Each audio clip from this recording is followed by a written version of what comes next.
She found a rusted key in her father's toolbox. It opened a barn sealed since 1957.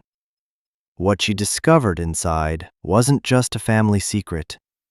It was a choice that would redefine her entire life. And if you've ever felt like your past was a locked door, maybe you should stick around for this one. Go ahead and hit that subscribe button because we're going to open it together. The day I turned 18, nobody brought me a cake. They brought me a cardboard box. It held 2 changes of clothes that were already too small, a worn-out copy of a book I'd read 100 times, a toothbrush, and a single manila envelope. That was it. 18 years, and my entire existence fit into a box I could carry with one hand. The social worker, a woman named Carol who always smelled faintly of peppermint and paperwork, gave me a tight, professional smile. "You're an adult now, Alara," she said, as if this were a promotion. "The state's responsibility has concluded." It sounded like a line from a court proceeding. For 2 years, since my father's accident, I had lived in a state-run group home that felt more like a waiting room than a house. 2 years of scheduled meals, mandatory group therapy sessions where everyone lied, and the constant, low hum of institutional quiet. It wasn't cruel, not in the way people imagine. It was worse. It was empty. It was a place designed to keep you from falling, but it never taught you how to stand. Now, I was standing on the curb outside, the box at my feet, the door clicking shut behind me. Freedom felt a lot like being pushed off a cliff. The manila envelope was the only thing that felt like it had any weight. My name was typed on the front, next to a case number. Inside was a bus ticket to a city I'd never been to, $200 in cash, and a business card for a lawyer. Mr. Abram. The card was crisp and white, the letters embossed. It felt like an artifact from another world. Carol had explained it in her clipped, efficient way. "Your father had a will. It's not much, Alara. Honestly, it's more of a burden. But he was very specific. Mr. Abram is the executor. He'll explain everything." A burden. I'd been a burden my whole life. First to a father who was always lost in his own grief after my mother died, then to the state. It seemed fitting that my inheritance was just another one. I clutched the envelope and looked up and down the street. The sky was a flat, unforgiving gray, the color of concrete. For the first time, there was no one to tell me where to go, what to do, what time dinner was. There was just the box, the bus ticket, and the name of a stranger who held the last piece of my father. I didn't cry. In the home, crying was a performance. You cried to get attention, to show you were processing your trauma. I'd learned to keep my tears packed away, deep down where no one could see them. I just picked up the box, slid the envelope into the pocket of my thin jacket, and started walking toward the bus station. The air was cold, and it bit at my cheeks. Each step was a choice. Left, right, forward. It was terrifying. And for the first time in a long, long time, it was mine. The bus station was a symphony of quiet desperation. People sleeping on hard plastic chairs. People staring at the departure board as if it held the answers to all their problems. I bought a coffee I couldn't afford and sat in a corner, watching. My father had been a mechanic. He smelled of grease and gasoline and the cheap soap he used to scrub it all away at the end of the day. He was a quiet man, his hands always moving, fixing things. A toaster, a neighbor's lawnmower, our ancient rattling car. He could fix anything but himself. After my mom passed, he just stopped. The light in his eyes went out. He kept working, kept putting food on the table, but the man I knew was gone, replaced by a ghost who looked just like him. When he died, it felt less like a sudden loss and more like the final page of a book I'd already finished reading. Or so I told myself. Holding the lawyer's card, I realized I hadn't known him at all. A will? A lawyer? My father's world had been the garage, the local diner, our tiny 2-bedroom apartment. Lawyers belonged to a different species. The bus finally arrived, hissing as it lowered itself to the curb. I found a seat by the window and pressed my forehead against the cool glass as the city began to slide away. The gray buildings and tangled highways slowly gave way to strip malls, then suburbs, then finally, to wide-open fields bruised with the last colors of autumn. I was leaving the only life I'd ever known, and I had no idea if I was running towards something or just running away. Mr. Abrams' office was on the third floor of a brick building that smelled of old paper and floor wax. It was the kind of place that seemed to have existed forever, solid and unimpeachable. The woman at the front desk had hair the color of a stormy sky and looked at me over her glasses as if I were a misfiled document. When I said my name, her expression softened just a little. "He's waiting for you, dear," she said, and pointed toward a heavy oak door. Mr. Abram was an older man, stooped and thin, with kind eyes that seemed to have seen too many sad stories. He didn't stand up when I came in, but gestured to the worn leather chair across from his massive desk. The desk was a world of its own, covered in neat stacks of paper, leather-bound books, and a single, framed photograph of a smiling woman. "Elara," he said. His voice was raspy, like dry leaves skittering across pavement. "I'm glad you made it. I was your father's lawyer, and his father's before that. My grandfather. I barely remembered him. A tall, grim man who smelled of sawdust and was missing 2 fingers on his left hand. He died when I was 5. My father had a lawyer?" I asked, the words feeling clumsy in my mouth. Mr. Abram nodded slowly. "Michael wasn't one for formalities, but he was adamant about this. He came to see me right after you were born, and again a few months before his accident." He slid a thick folder across the desk. It had my name on it, just like the envelope from the group home. "Your father left you everything he had." He paused, and his kind eyes filled with something that looked like pity. "Which, I'm afraid, is a piece of land. A house and a barn about 40 miles north of here. And a significant amount of debt." I stared at him. A house. I'd never lived in a house that was truly ours. The apartments were always rentals, temporary spaces filled with someone else's ghosts. "The property has been in your family for generations," he continued, pulling a photograph from the folder. It was old and faded, a black and white image of a simple farmhouse and a large, sturdy-looking barn. A man and a woman stood in front, their faces solemn. "Your great-grandparents, William and Eleanor, my namesake. They built it with their own hands." He then pulled out another set of papers. These were different. They were covered in red stamps that said, "Past due." "The land is remote. The house hasn't been lived in for decades. Your father never went there. He couldn't bring himself to. After your grandfather, John, passed away, the property taxes went unpaid. For years." He sighed, tapping a long, bony finger on the top page. "The total amount, with penalties and interest, is now a little over $30,000. The $200 in my pocket suddenly felt like a joke. 30,000. It might as well have been $1 million. "A development corporation, West Valley Holdings, has already paid the lien. They've begun foreclosure proceedings. They want the land." "Why?" "Water rights," he said simply. "There's a river that cuts through the back of the property. It's not much, but in this part of the country, water is worth more than gold. They're planning a new subdivision a few miles down the road." So that was it. My inheritance was a ghost house and a bill I could never pay.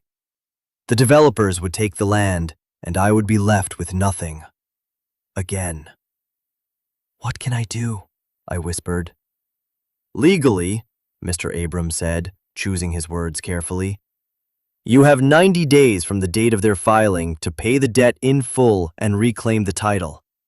After that, the property is theirs, free and clear." He leaned forward, his expression shifting from professional to personal. "They've made an offer. A courtesy, they call it. They'll give you $5,000 to sign over the deed now to avoid the legal delays. They want to start breaking ground in the spring." $5,000. It was more money than I'd ever seen. It could get me a small apartment, a security deposit, time to find a job. It was a lifeline. It was the smart choice. It was the only choice. "I see," I said, my voice flat. I felt that familiar numbness creeping back in, the emotional armor I'd worn for 2 years. "Your father," Mr. Abrams said, interrupting my thoughts, "left you something else." He reached under his desk and pulled out a heavy metal toolbox. It was old and gray, with rust blooming along the edges and hinges. My father's name, Michael, was stenciled on the side in faded white paint. Just seeing it made my throat tighten. That box had been a permanent fixture in our apartment, always by the door, ready to go.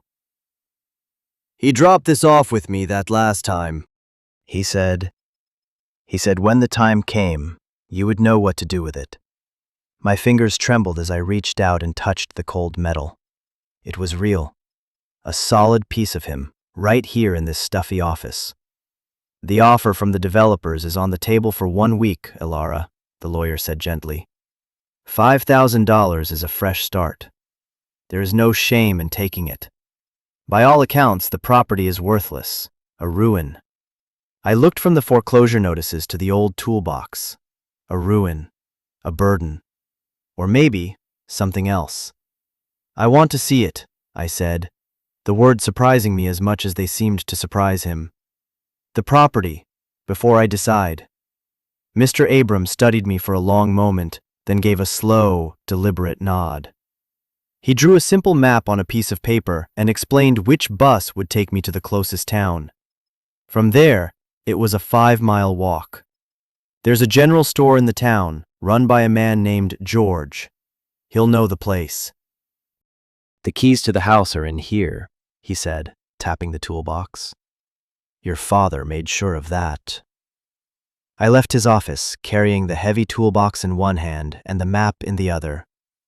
The $5,000 felt like a temptation, a test. Take the easy way out. But the weight of the toolbox felt like a promise. And for the first time, I felt the stirring of something other than fear. It was a flicker of defiance, a tiny, stubborn spark in the cold, empty space inside me. The bus that took me north was older and more battered than the one that brought me to the city.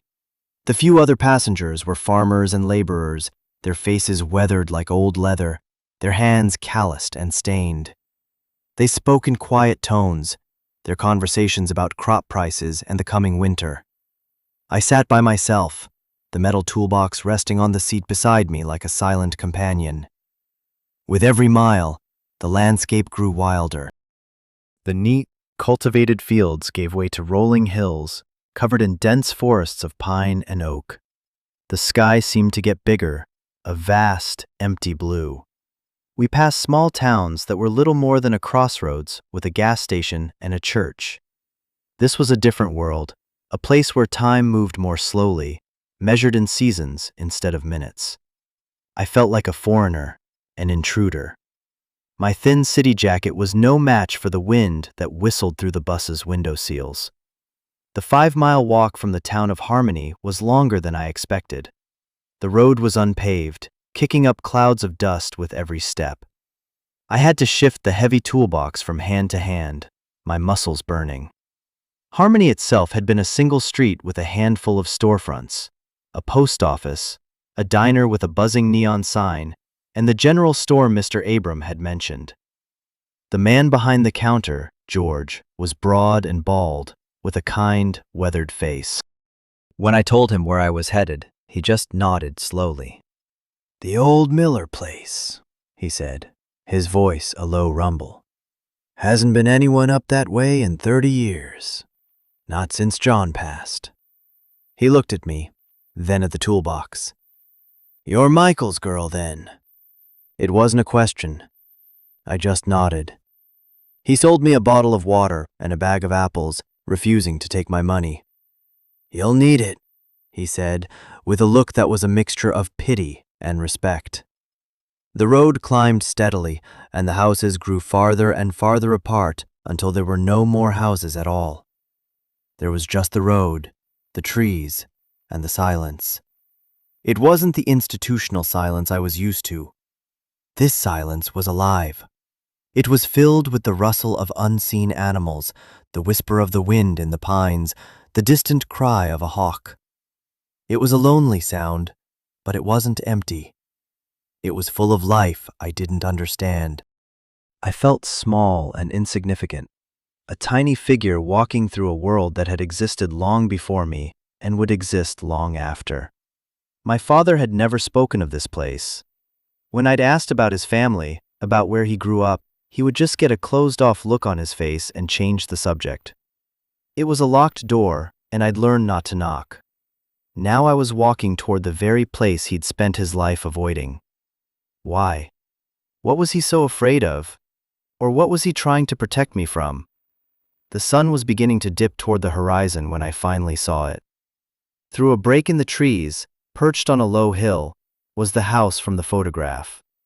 It was just as Mr. Abram had described it, a ruin.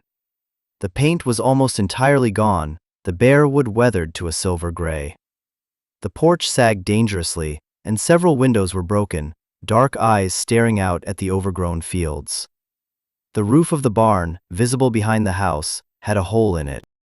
It looked abandoned, forgotten, surrendered to the slow, relentless power of nature. My heart sank. The $5,000 seemed like a fortune now. What was I doing here? This wasn't a home. It was a grave. I stood there for a long time, the heavy toolbox pulling at my arm, the cold wind whipping my hair across my face. I could turn around. I could walk back to town, take the bus back to the city, sign the papers, and start a new life. A clean break. No past, no debt, no broken-down house on a lonely hill. It was the sensible thing to do. It was what anyone would do. But then I looked at the toolbox in my hand. Michael. He had sent me here. He had left me this box and this broken place. There had to be a reason. My father fixed things. It was who he was. Maybe he'd left me something to fix. Taking a deep breath that tasted of pine and damp earth, I shifted my grip on the toolbox and started walking again, up the overgrown dirt track that led to the house. The grass was knee-high, and thorny bushes snagged at my jeans. As I got closer, the scale of the decay became more apparent. A shutter hung from a single hinge, banging softly in the wind. The front door was scarred and faded. It felt like trespassing on a memory. I set the toolbox down on the creaking porch steps. The wood groaned under its weight. My hands were stiff with cold as I fumbled with the latches. They were rusted shut. I had to use a rock from the yard to bang them open. Inside, the box was a perfect time capsule of my father's life. A set of wrenches, polished from use. A collection of mismatched sockets. A roll of electrical tape. A half-used tube of industrial-strength hand cleaner. And in a small, compartmentalized tray at the top, a set of keys. One was a modern car key, probably for the junked car he'd been working on when he died. Another was a small brass key for a padlock. And the last was a simple steel key for a house. It had a small, faded tag attached to it with a piece of wire. On it, in my father's familiar, blocky handwriting, was one word. Home. My hand closed around it, the cold metal biting into my palm. It didn't matter that the house was a wreck. It didn't matter that it was drowning in debt. For the first time in my life, I was holding the key to a place that was mine. The key turned in the lock with a painful, grinding screech. The door swelled in its frame, and I had to put my shoulder into it, pushing hard until it finally gave way with a groan of protest. The air that rushed out to meet me was thick and stale, carrying the scent of dust, decay, and trapped time. It smelled like a story that had been waiting too long to be told. I stepped inside, and the door swung shut behind me, plunging the entryway into near darkness. The only light came from the grimy windows, casting long, dusty beams across the floor. I stood still for a moment, letting my eyes adjust. I was in a small living room. A sofa and an armchair, draped in white sheets, looked like sleeping ghosts. A stone fireplace stood cold and silent against one wall, a stack of firewood still resting beside it. Everything was covered in a thick blanket of dust, a gray shroud that softened every edge and muted every color. I ran my finger along a wooden mantelpiece, leaving a clean streak in the grime. It felt like archaeology, uncovering a lost civilization. I moved slowly through the downstairs rooms.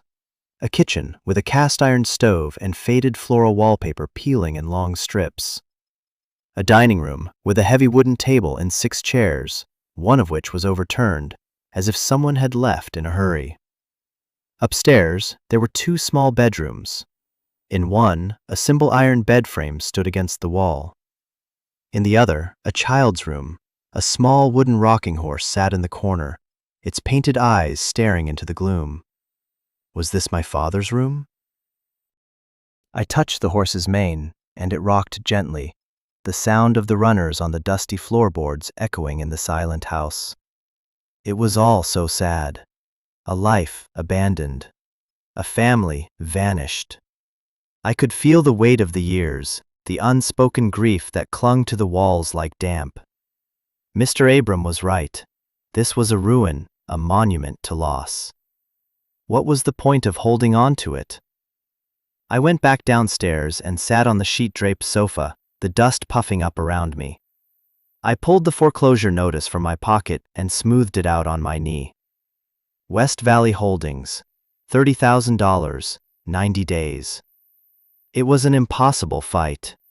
I didn't have the money, the knowledge, or the strength. I was just a kid who had aged out of the system. They were a corporation. It was a battle I was destined to lose. My eyes fell on the toolbox I'd left by the door. He said you would know what to do with it. What did that mean?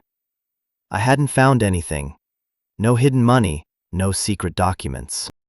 Just a decaying house and a legacy of debt. Frustrated, I got up and carried the toolbox into the kitchen, setting it on the dusty table. I started taking things out, one by one.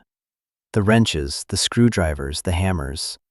I arranged them in neat rows, just as he used to. It was a familiar, comforting ritual. My father had taught me how to use his tools, how to change a tire, how to fix a leaky faucet. You gotta know how to stand on your own 2 feet, Alara, he'd say. Can't always count on someone else to fix things for you. At the very bottom of the box, beneath a false floor I hadn't even noticed, was a small canvas pouch tied with a leather cord. My heart started to beat a little faster. This was it. This had to be it. My fingers fumbled with the knot. Inside was not money. It was another key. This one was different. It was huge, at least 6 inches long, made of heavy, blackened iron. It was ornate, with a complex, clover-shaped head. It looked ancient, like something from a fairy tale. And with it was a single, folded piece of paper. It was a page torn from a ledger book, yellowed with age. Written in elegant, old-fashioned script were 2 lines. J. Miller. Barn sealed June 4th, 1957. What is done is done. J. Miller. John Miller. My grandfather. 1957. He would have been a young man then. Why would he seal the barn? And why would my father hide the key? I looked out the kitchen window toward the barn. It stood apart from the house, a massive, brooding structure. Its wood was the same weathered gray as the house, but it seemed more solid, more defiant. The big double doors were held shut by a thick, rusted chain and a padlock that looked as old as the barn itself. The small brass key from the toolbox tray. It had to be for that lock. But the big iron key, it didn't look like it belonged to a padlock. It looked like it belonged to a door that hadn't been opened in a very, very long time. Suddenly, the developer's offer, the 90-day deadline, it all faded into the background. The only thing that mattered was the barn, the sealed barn. The note felt like a challenge. What is done is done. But my father had given me the key. He had sent me here. He wasn't telling me to leave the past alone. He was telling me to open it. I grabbed the keys in the toolbox and went back outside. The sun was gone, and the world was bathed in the soft, purple light of dusk. The air was getting colder, and I could see my breath. The walk to the barn felt momentous. The grass was even thicker here, and I stumbled over an old, rusted piece of farm equipment half buried in the dirt. The barn loomed over me, silent and imposing. The chain on the doors was as thick as my wrist. The padlock was a solid chunk of rust. I slid the small brass key into the lock.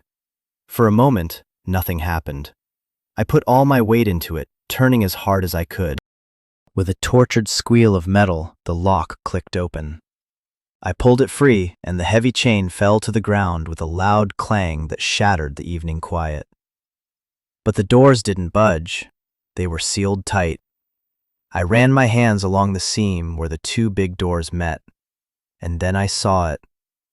Set deep into the wood of the right-hand door was a keyhole, almost completely obscured by grime and age. An iron keyhole. I looked at the massive iron key in my hand. It was a perfect match. My hand was shaking as I inserted it. It slid in smoothly, a perfect fit after more than 60 years. I took a deep breath, grabbed the clover-shaped head with both hands, and turned. The sound was like a bone breaking. A deep, resonant crack echoed from within the door as the ancient lock mechanism, frozen for over half a century, finally gave way. The key turned the full rotation, and I felt a heavy thud from inside. The door shifted, just a fraction of an inch, breaking a seal of dust and time. A thin line of darkness appeared between the two massive doors. The air that seeped out was different from the air in the house. It was colder, drier, and carried a strange, sweet scent, like hay and old leather and something else I couldn't place. Something metallic. I put my hands on the rough wood and pushed. The door resisted, groaning on its huge iron hinges. I pushed harder, my feet slipping in the dirt, my muscles straining. Slowly, inch by painful inch, the door swung inward, opening a gateway into the past. The last of the daylight spilled into the cavernous space, and I stared, my breath catching in my throat. The barn was a cathedral of shadows and dust. Light from the open door cut a bright path across the floor, illuminating millions of dancing dust motes. The air was perfectly still. It was like stepping into a photograph. On the left, there were empty animal stalls, the wood worn smooth in places. On the right, against the wall, was a collection of antique farm equipment, a plow and a thresher, sleeping under thick blankets of dust. But it was the center of the barn that held my attention. Arranged in a neat, deliberate square was a collection of wooden crates and metal footlockers. At least a dozen of them, and on top of the central crate, right in the middle of the beam of light, was a single, sealed envelope. It was thick, creamy paper, the kind I'd only seen in movies. My name, Ilara, was written on the front in my father's handwriting. I walked toward it, my footsteps echoing in the vast silence. It felt like sacred ground. I was afraid to touch anything, afraid to disturb the perfect stillness. I picked up the envelope. It was heavy. My hands trembled as I broke the wax seal on the back. Inside were several pages, filled with my father's familiar, slightly messy script. I leaned against a dusty crate and began to read. "My dearest Ilara," it began. "If you are reading this, it means you did what I never could. It means you came home. I'm sorry. I'm sorry for so many things. For not being the father you deserved after your mother died. For letting my grief swallow me whole. And I'm sorry for leaving you with this mess. But I hope, when you understand, you'll forgive me. I had to stop and take a breath, my eyes blurring. This place, this land, it's not a burden, Alara. It's a legacy. And it's in trouble. The foreclosure, the developers, I knew it was coming. I just didn't have the fight in me. But I always knew you would. You have your mother's strength and your grandmother's fire. My grandmother Eleanor, the woman in the photo. What's in this barn is the reason our family is what it is. It's the reason I ran away from it, and the reason I'm sending you back. In 1957, your grandfather John did something brave, or something foolish. I've never been sure which. Our town, this whole valley, was run by one family, the Westwoods. They owned the bank, the mill, everything. They were building a dam, and they needed our land. The land with the river. Your great-grandfather, William, refused to sell. He said this land was a part of him. A few weeks later, there was an accident at the mill. A fire. They blamed William. They said he started it in retaliation. There was no proof, just rumors. But the rumors were enough. The bank called in his loans. The town turned against him. The shame broke him. He passed away not long after. I looked around the silent barn, imagining my great-grandfather, a proud man broken by lies. Your grandfather John knew it was a lie. He worked at the mill. He knew the fire was caused by faulty wiring that the Westwoods were too cheap to fix. He spent months gathering proof, witness statements from other workers, company memos, the foreman's logbook that proved they knew about the danger. He was going to take it to the sheriff. The night before he planned to go, the foreman, a man loyal to the Westwoods, came to see him. He threatened him. He said if John went public, he'd make sure he ended up in the river. He threatened his wife, your grandmother Eleanor, and their young son, me. I read that line again. My father, a little boy, caught in the middle of this. So John made a choice. He took all the evidence, everything he had gathered, and he sealed it in this barn. He told the foreman he'd destroyed it. In return for his silence, the Westwoods agreed to stop harassing the family. They let us keep the land, but they buried us in debt they knew we could never repay. It was their way of keeping a leash on us. My father sealed this barn as a promise to stay quiet, but he also sealed it as a vault. He was protecting the truth. He died a few years later, a heart attack, they said, but I think his heart was just broken. He passed the story and the key to me. He made me promise to keep it safe. I could feel the weight of that promise, a burden passed from father to son. I was a coward, Alara. I was terrified of the Westwoods. Their family name is gone, but their money isn't. It just changed its name. It's a corporation now, West Valley Holdings. My blood ran cold. The developers. It was them. It had always been them. They've been waiting for decades for us to fail, to finally default on the land so they could take it. They never forgot about the water. I ran. I left this all behind. I tried to build a new life. Then I met your mother, and for a while, I was happy. But the secret was always there, a poison in my blood. After she died, I just gave up. But I never forgot my promise to my father. I saved this for you. The letter was coming to an end. In these crates you will find everything. My father's evidence, and something else. He was a clever man, my father. He didn't trust banks. Over the years he saved. Not much, but enough. It's in here, with the truth. The choice is yours, Alara. You can take the money and run, just like I did. No one would blame you. Start over. Be free of this. Or you can stay. You can use what's in this barn to fight. It won't be easy. They will fight back. But this land is ours. It was paid for with our family's sweat and sorrow. It's your home, if you want it." I folded the letter, my hands shaking. The sweet smell in the barn. It wasn't just hay. It was old paper and old money. I looked at the crates. They weren't just boxes. They were an armory, an inheritance of truth. A choice: run or fight. For the first time in my life, I knew what it felt like to have a home. And I wasn't going to let anyone take it from me.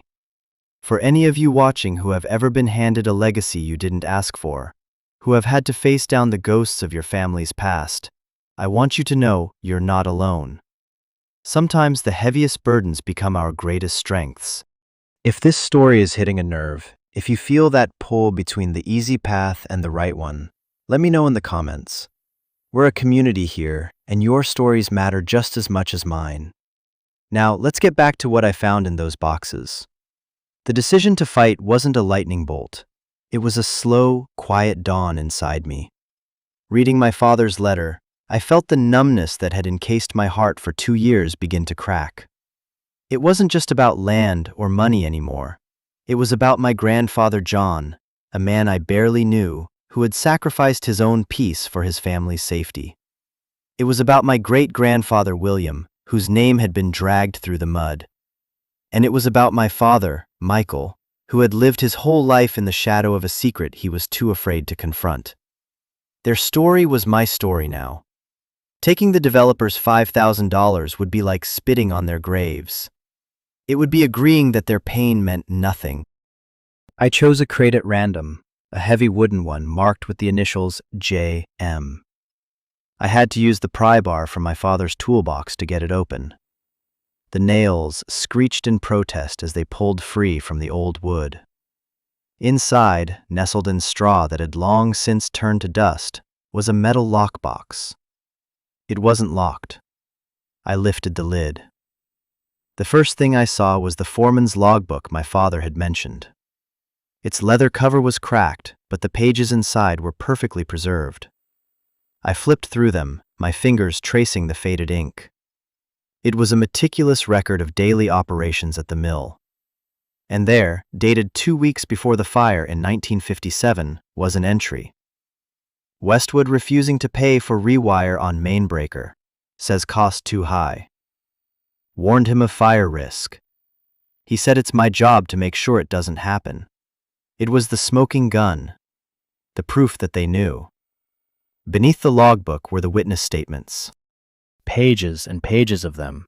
Handwritten statements from men who were terrified to speak out publicly but had confided in my grandfather. They described other safety issues, other times the Westwoods had cut corners, other accidents that had been swept under the rug. This wasn't just about a fire. It was about a pattern of exploitation and greed that had cost people their livelihoods, and maybe even their lives. I felt a surge of cold, hard anger. This wasn't just a legal battle, it was a moral one. I opened another crate. This one was filled with personal effects. My grandmother Eleanor's wedding dress, carefully wrapped in tissue paper that had yellowed to the color of old ivory. A box of my father's childhood drawings. A photo album. I sat on the dusty floor of the barn and turned the pages. There was my grandfather John, younger than in my memory, smiling, with his arm around Eleanor. There was my father as a baby, then as a little boy on the wooden rocking horse I'd seen in the house. They weren't just names in a story anymore. They were real. They were family. The grief I had suppressed for so long finally broke through. I cried.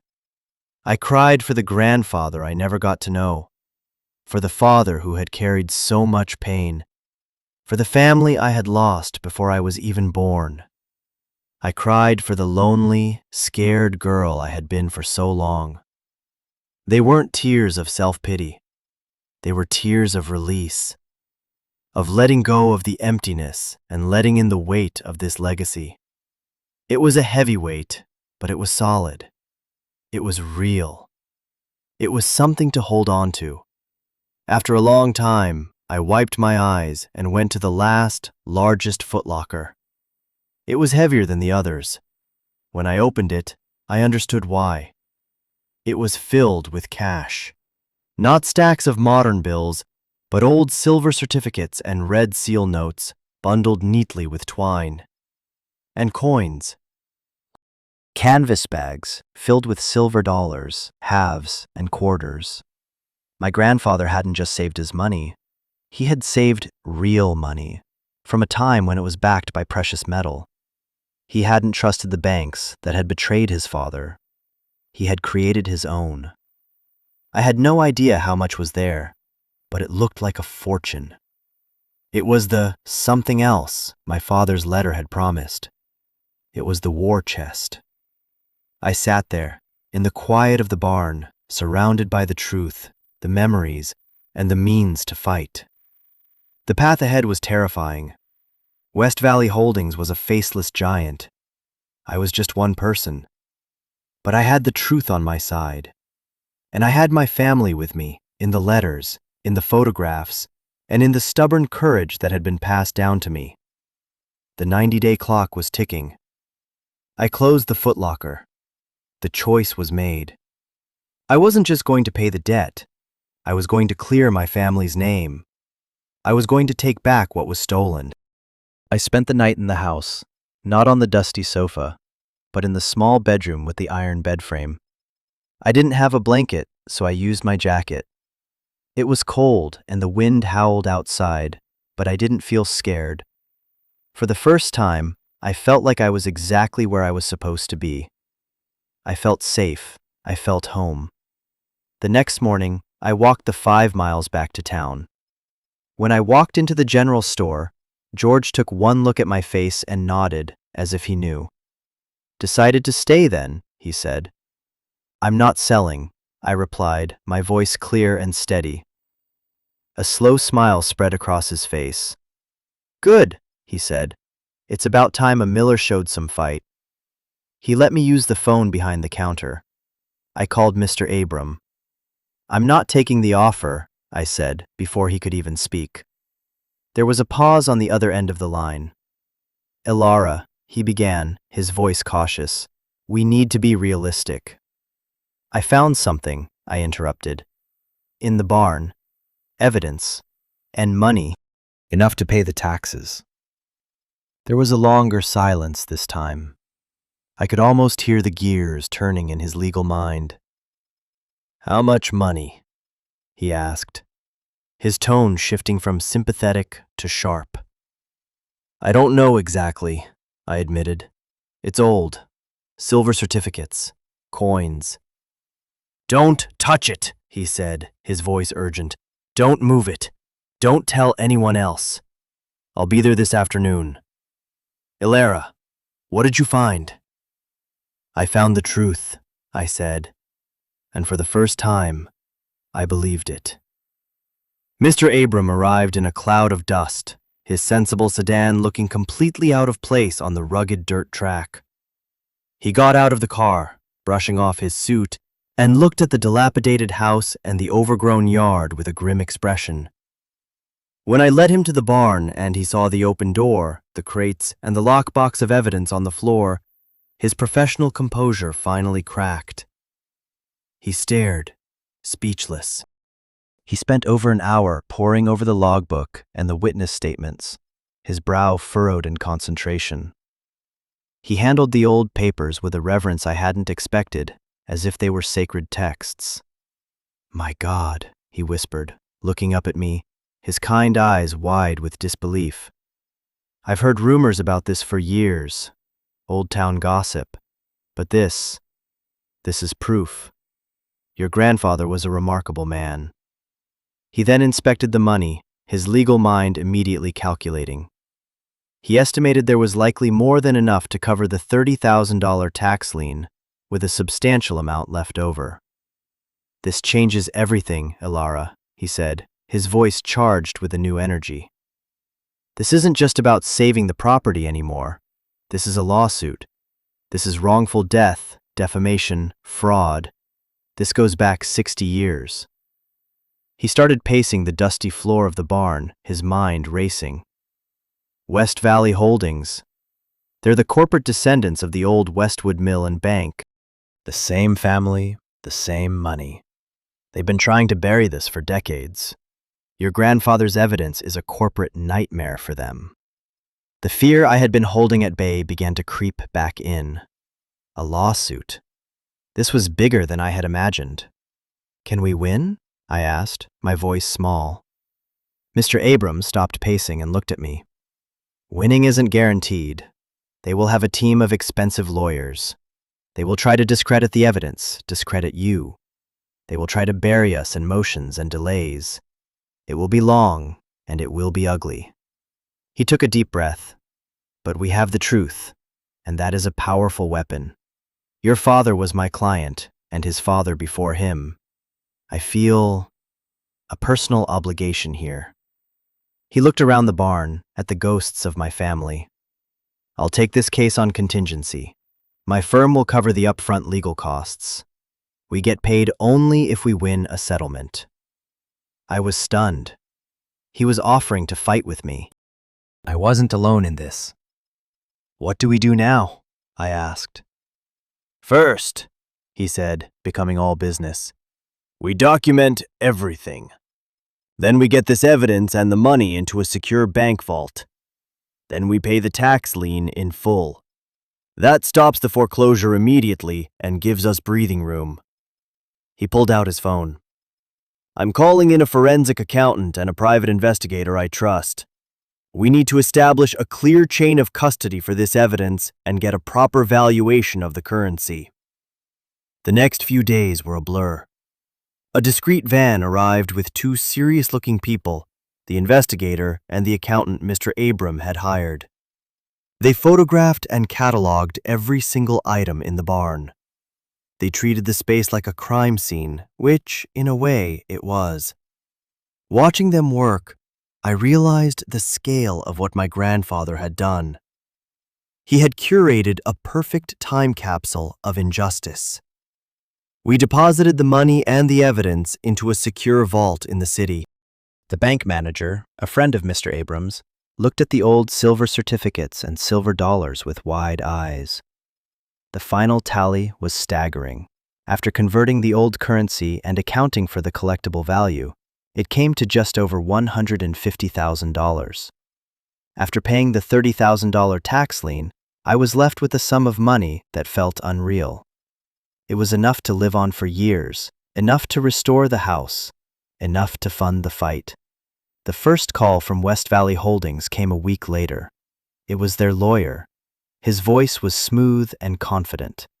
He said they had been notified that the tax lien was paid. He expressed his surprise and reiterated their generous $5,000 offer to buy the property, to save me the trouble of owning such a derelict piece of land. I let him finish. Then, with Mr. Abram listening on speakerphone beside me, I gave the reply we had rehearsed. No thank you, I said. My lawyer, Mr. Abram, will be in touch with you shortly regarding the 1957 mill fire. There was a dead silence on the other end of the line. I could almost feel the shock radiating through the phone. The smooth, confident tone was gone, replaced by a clipped, cold professionalism. I have no idea what you're talking about, he said, and hung up. Mr. Abrams smiled, a thin, satisfied smile. And so it begins, he said. The fight was on, but something had shifted. The pressure was no longer just on me. It was on them. We had the one thing they thought was gone forever, the truth. The following weeks were filled with legal maneuvers. Their lawyers sent threatening letters. We filed the lawsuit. The local newspaper got wind of the story, and suddenly, the old Miller place was news. Reporters started calling. People in town started talking. The story of the Westwood family's greed and my grandfather's quiet defiance, once just a whispered rumor, was now out in the open. I moved into the house. It was still a wreck, but it was my wreck. George from the general store helped me get the water running and the electricity turned back on. He introduced me to a local handyman, an old-timer named Earl, who looked at the sagging porch and the leaky roof with a critical eye. "Gonna take some work," he said, spitting tobacco juice into the dirt. "But she's got good bones." We started with the roof, patching the hole over the barn first to protect its precious contents. Then we started on the house. I learned how to patch plaster, how to glaze a window, how to use a circular saw. My hands, once soft and pale, became calloused and capable. I was using my father's tools, and with every swing of the hammer, every turn of the wrench, I felt closer to him. I was fixing what was broken, just like he had. I was standing on my own 2 feet. The lawsuit dragged on, just as Mr. Abram had predicted. West Valley Holdings threw everything they had at us. They filed motions to have the evidence dismissed, claiming it was too old, that the chain of custody was broken. They tried to paint my grandfather as a disgruntled employee with a grudge. They hired investigators to dig into my life, looking for any dirt they could use against me. They found nothing. My life in the system had been bleak, but it had been clean. There was nothing for them to find. Living on the property, I began to feel a connection to the land itself. I walked the paths my great-grandparents had walked. I sat by the small river that was the source of all this trouble, its clear water tumbling over smooth stones. This was what they had fought for. It wasn't just dirt and water. It was a place to belong. The community in Harmony, initially wary of me, started to warm up. George would save the day-old papers for me. Earl, the handyman, would often stay for a cup of coffee after a day's work, telling me stories about the town, about my grandfather. John was a quiet man, he told me one afternoon as we sat on the newly repaired porch. Kept to himself after the trouble. But he was a good man, honest. People forget that. The town hadn't forgotten. They had just been too scared to remember. My story gave them permission. One day, an old woman I'd never seen before knocked on my door. She was the daughter of one of the men who had given my grandfather a statement. My father was terrified of the Westwoods, she said, her voice trembling with emotion. He lived his whole life with that guilt. He'd be so proud of you. She offered to testify, to confirm that the statement was her father's. Soon, others came forward. Children and grandchildren of the men who had been silenced 60 years ago. They came with their own stories, their own pieces of the puzzle. The lawsuit became more than just my family's fight. It became the town's fight. We were unearthing a shared history, reclaiming a truth that had been deliberately buried. The turning point came during the discovery phase. Mr. Abram, with the help of his investigator, found something brilliant. He found proof that several members of the West Valley Holdings Board of Directors were direct descendants of the original Westwood family, and that they had been using shell corporations to quietly buy up land with water rights all over the county for years. Their whole business model was predicated on the same colonial greed their ancestors had practiced. It was a pattern, and we could prove it. Faced with a mountain of evidence, the testimony of a dozen new witnesses, and the threat of a public relations nightmare, they finally blinked. Their lawyer called Mr. Abram. They wanted to settle. The settlement wasn't just about money. We insisted on a public apology, a full-page ad in the county newspaper, admitting to the historical injustices perpetrated by their corporate predecessors and clearing William Miller's name. They also had to create a community restoration fund for the town of Harmony as compensation for the economic damage their family had caused over the years. And for me, they offered a sum of money that was, frankly, obscene. It was enough to guarantee that I and my children and their children would never have to worry about money again. Mr. Abram presented the offer to me in the kitchen of my now livable house. The walls were freshly painted, the windows were clean, letting in the bright afternoon sun. "It's a good offer, Ilara," he said. "It's more than we could ever hope to get in a jury trial. It gives you and this town everything you deserve." I looked out the window at the barn, standing proud and strong under its new roof. I thought about the choice I had made in that same barn, what felt like a lifetime ago. Run or fight. I had chosen to fight, and we had won. We accept, I said. The work on the house continued, but it was different now. It wasn't a struggle for survival, it was a labor of love. I hired Earl and a small crew of local workers to do a full restoration using the settlement money. We restored the house and the barn not to be new, but to be strong, preserving their history while giving them a future. I turned my father's childhood room into my own. The little wooden rocking horse still sat in the corner, a silent guardian. I often visited the small, quiet cemetery behind the town church. The Miller family plot was there, William and Eleanor, John, and my father, Michael, whose ashes I had brought here from the city. I had a new stone carved for my great-grandfather, William. It read, "A good man, an honest man." I would sit there and tell them what had happened. I'd tell them that we'd won, that their sacrifices had not been in vain, that their name was clean, that their home was safe. I didn't know if they could hear me, but it didn't matter. It was a promise kept. The house is no longer a ruin. It's a home. The fields are no longer overgrown with thorns. I've leased most of the land to a young local family who are starting an organic farm. The river flows freely. The barn stands not as a tomb of secrets, but as a monument to courage.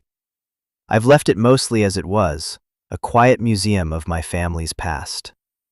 Sometimes I walk in there and just stand in the silence, feeling the presence of those who came before me. The story of what happened here has become a part of the town's identity. It's a story of how a community, armed with the truth, can stand up to power. It's a story of how the past, no matter how deeply it's buried, never truly dies. It waits. It waits for someone brave enough to dig it up. I've learned so much. I learned that inheritance isn't about money or property. It's about the stories we carry and the choices we make. It's about the strength we inherit from those who fought before us. My father called this place a burden, but he was wrong. It was a gift. He gave me a broken home so I could learn how to build one. He gave me a forgotten past so I could find my future. He gave me a fight so I could discover my own strength. Home isn't just a place you live. It's a place that lives in you. It's the foundation upon which you build your life. For so long, I had no foundation. I was adrift. Now, I am anchored. I belong to this land, to this story, to this family. The scars are still there. The years in the system, the loneliness, the grief. They are a part of me. But they are not all of me. They are chapters in a book that is still being written. And for the first time, I am the one holding the pen. The story doesn't end with a perfect fairy tale happily ever after. Life is messier than that. There are still hard days. There are still moments of doubt. But now, when I feel lost, I can walk out onto my porch, look out over the land that is mine, and know that I am not alone. I am a Miller, and I am home. This journey taught me that sometimes the things we inherit, the debts, the secrets, the pain, are not just burdens to be carried. They are invitations. They are challenges, asking us if we have the courage to face them, to heal them, to turn them into something new. My inheritance was a rusted key and a story of injustice. But it led me to find my strength, my family, and my home. And I want to ask you, what have you inherited? It doesn't have to be a piece of land or a box of secrets. It could be a story you were told about yourself, a belief about what you are or are not capable of, a pattern you learned from your family. Is it a burden that's holding you down, or is it a locked door you just haven't found the key for yet? I read every comment you all leave, and what I see over and over is a community of people who have faced their own locked barns. You've turned pain into purpose, scars into strength. Your stories inspire me every single day. So if you feel comfortable, share a piece of your story below. What inheritance, good or bad, has shaped you? By sharing, we remind each other that no one's fight is fought alone. Thank you for being here, for listening, and for being a part of this community. Don't forget to subscribe because there are so many more stories to tell, and every single one of them matters.